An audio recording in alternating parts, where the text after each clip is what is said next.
Hi കൂട്ടുകാരെ, ഇന്ന് ഞാനൊരു നമ്മുടെ എഗ് പ്ലാന്റ് വെച്ചൊരു റെസിപ്പിയാണ് തയ്യാറാക്കുന്നത്. അതായത് നമ്മുടെ വഴുതനങ്ങ ഒരു അടിപൊളി സ്നാക്സാണ്. അതിൻ്റെ കൂട്ടത്തൊരു ചട്നിയും തയ്യാറാക്കണുണ്ട് ഉണ്ടല്ലോ.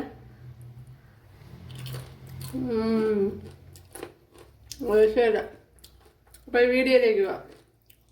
ഹായ് കൂട്ടുകാരെ, സെലം ബ്ലോസിലേക്ക് സ്വാഗതം. ഇന്ന് ഇതേപോലെ രണ്ട് വഴുതനങ്ങ എടുത്തിട്ടുണ്ട്, അല്ലെങ്കിൽ ബ്രിഞ്ചല്. അപ്പോൾ ഇത് വെച്ചൊരു സ്നാക്സ് തയ്യാറാക്കാം. കുറച്ച് വ്യത്യസ്തമായ ഒരു റെസിപ്പിയാണ്. അപ്പോൾ വീഡിയോയിലേക്ക് പോകാം. അതിന് വേണ്ടി ഇതിനെ ഒന്ന് കട്ട് ചെയ്തെടുക്കണം, കണ്ടല്ലേ. അപ്പോൾ ഞാൻ നേരത്തെ കുറച്ച് അരിഞ്ഞിട്ടുണ്ട്. ഇതിനെ ഇതേപോലെ കട്ടി കുറച്ച്, ഒരുപാട് കുറഞ്ഞു പോകാനും പാടില്ല, ഇതേ അളവിലൊന്ന് കട്ട് ചെയ്തെടുക്കണം. അതിനുശേഷം പിച്ചാത്തി വെച്ച് ഇതേപോലെ ഇവിടെ കട്ട് ചെയ്ത്, കണ്ടല്ലേ. ഇവിടെ ഒന്നാണ്ട് ഇതേപോലെ ഇപ്പുറത്ത് വരണം. ഇവിടെ ഒന്ന് ഇതേപോലെ ഇവിടെയും. എന്നിട്ട് ഇതിനെ ഇങ്ങനെ താഴോട്ട് നീങ്ങി കൊടുക്കുമ്പോൾ ഇങ്ങനെ ഇളകി വരും, കണ്ടല്ലേ.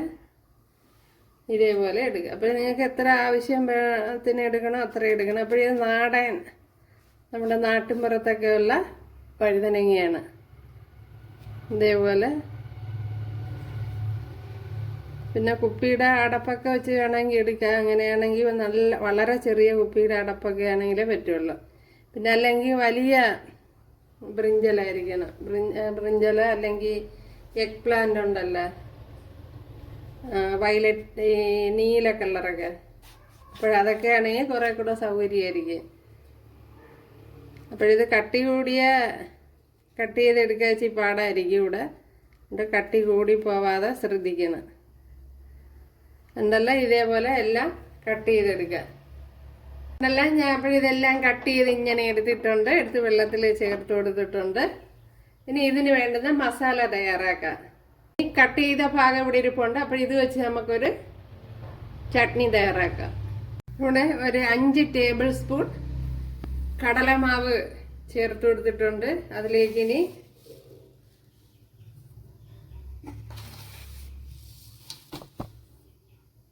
ഒരു 3 ടേബിൾ സ്പൂൺ റവ ചേർത്തിട്ടുണ്ട്. ഇതിപ്പോൾ വറുത്ത റവയാണ്.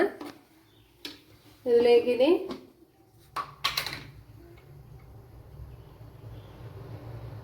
1 ടേബിൾ സ്പൂൺ കാശ്മീരി മുളക് പൊടി. ഇത് എരിവില്ലാത്ത മുളക് പൊടിയാണ്,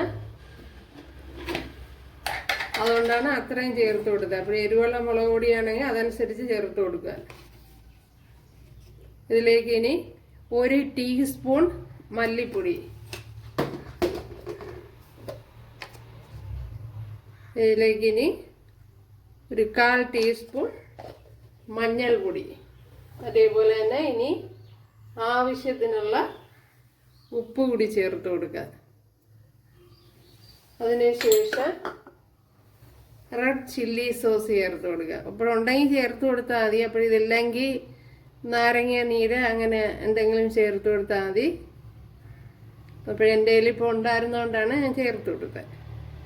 നാരങ്ങ നീര്, പിന്നെ നമ്മുടെ സുർക്കയൊക്കെ ഉണ്ടെങ്കിൽ അത് മതിയാവും. പിന്നെ തക്കാളി സോസാ അങ്ങനെ എന്തെങ്കിലും മതിയാവും. ഇനി ഇതിലേക്ക് 1 ടേബിൾ സ്പൂൺ ചാറ്റ് മസാല ചേർത്ത് കൊടുക്കുക.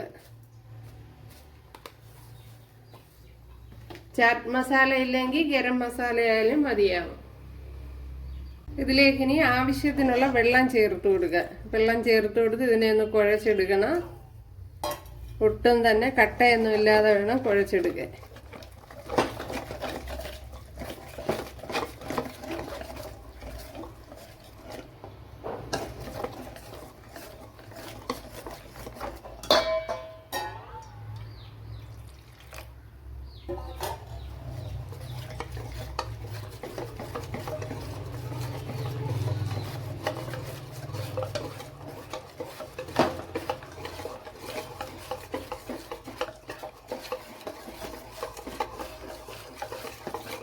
നല്ലതുപോലെ ഒന്ന് കുഴച്ചെടുത്തിട്ടുണ്ട്. ഇനി ഇതിലേക്ക് നമ്മുടെ കഴുകി വെച്ചിരിക്കുന്ന ബ്രിഞ്ചൽ ചേർത്ത് കൊടുക്കുക. അപ്പോഴിനി കയ്യിൻ്റെ പരിപാടിയേ നടക്കുള്ളൂ.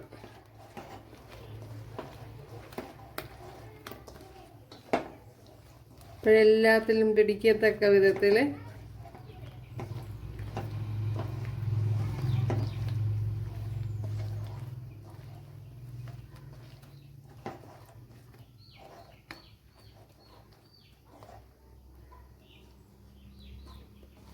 കണ്ടല്ലേ, ഇതേപോലെ ചെയ്ത് വയ്ക്കുന്നത്. ഇവിടെ കുറച്ച് കോൺഫ്ലക്സ് എടുത്തിട്ടുണ്ട്.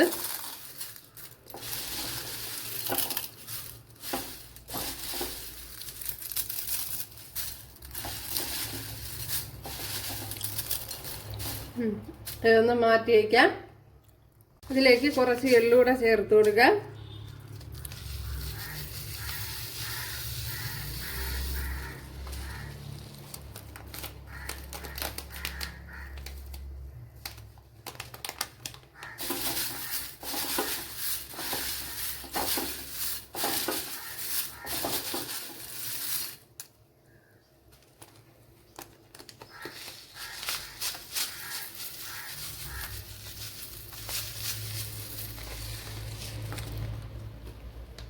ഇവിടെ കുറച്ച് ഓയിൽ ചേർത്ത് കൊടുത്തിട്ടുണ്ട്. അപ്പോഴേ നമ്മുടെ ഓരോ പീസും ഇങ്ങനെ എടുക്കുക, ഈ ബ്രെഡ് ക്രംസിൽ കോട്ട് ചെയ്യുക.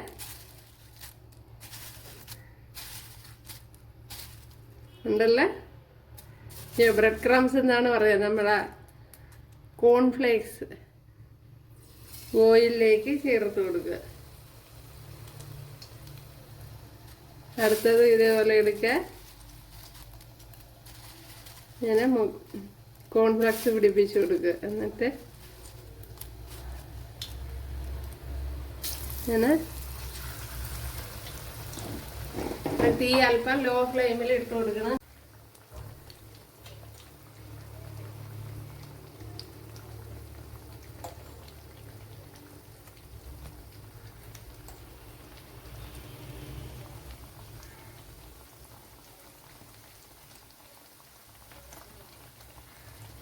ഇവിടെ 1 ടേബിൾ സ്പൂൺ വെളിച്ചെണ്ണ ചേർത്ത് കൊടുത്തിട്ടുണ്ട്. അതിലേക്ക് ചെറിയൊരു പീസ് സവാള, ഒരു തക്കാളിപ്പഴം, അതേപോലെ വെളുത്തുള്ളി, പിന്നെ ചെറിയൊരു പീസ് ഇഞ്ചി, ഇത്രയൊന്ന് ചേർത്ത് കൊടുക്കുക. അതേപോലെ തന്നെ നമ്മൾ നേരത്തെ കട്ട് ചെയ്ത് വെച്ച ആ പാർട്ട് കൂടെ ചേർത്ത് കൊടുക്കുക.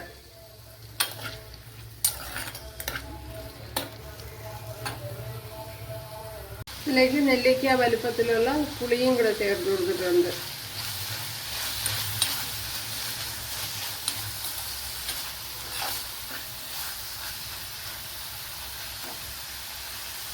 ഇതിലേക്ക് 1 ടേബിൾ സ്പൂൺ എരിവില്ലാത്ത മുളക് പൊടി, അതായത് കാശ്മീരി മുളക് പൊടിയാണ് ചേർത്ത് കൊടുത്തത്.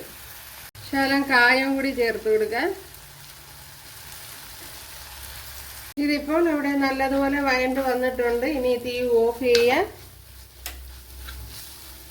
ഇതൊന്ന് തണുത്ത് വരണം. തണുക്കുമ്പോഴത്തേന് മിക്സിയുടെ ജാറിലിട്ടൊന്ന് അടിച്ചെടുക്കണം. അപ്പോഴേ കണ്ടല്ല, നമ്മുടെ സ്നാക്സും അതിനെ പറ്റിയ ഒരു കറിയും ഇവിടെ റെഡി ആയിട്ടുണ്ട്. അപ്പോഴേ നമ്മുടെ സ്നാക്സ് കണ്ടല്ല കൂട്ടുകാരെ, അടിപൊളി.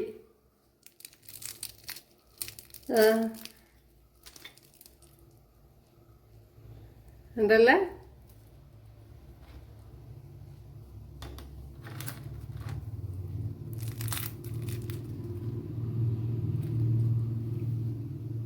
വളരെ ഹെൽത്തി ആയിട്ടുള്ളൊരു റെസിപ്പിയാണ്.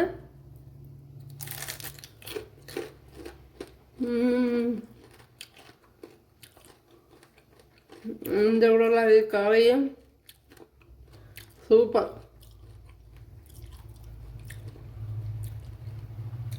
അപ്പോൾ ഇത് കുറച്ച് ശ്രദ്ധിച്ച് ചെയ്യണം. ഈ കോൺഫ്ലെക്സ് ഉണ്ടല്ലോ, അത് പിടിക്കാൻ ഇച്ചിരി പാടാണ്. അതുകൊണ്ട് നമ്മൾ ശ്രദ്ധിച്ച് ചെയ്യുക.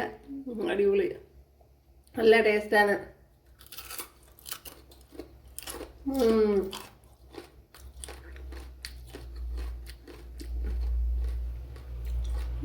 അപ്പോൾ ഓയിലിൽ ഇട്ട് ഉടനെ മറിച്ചിടരുത്.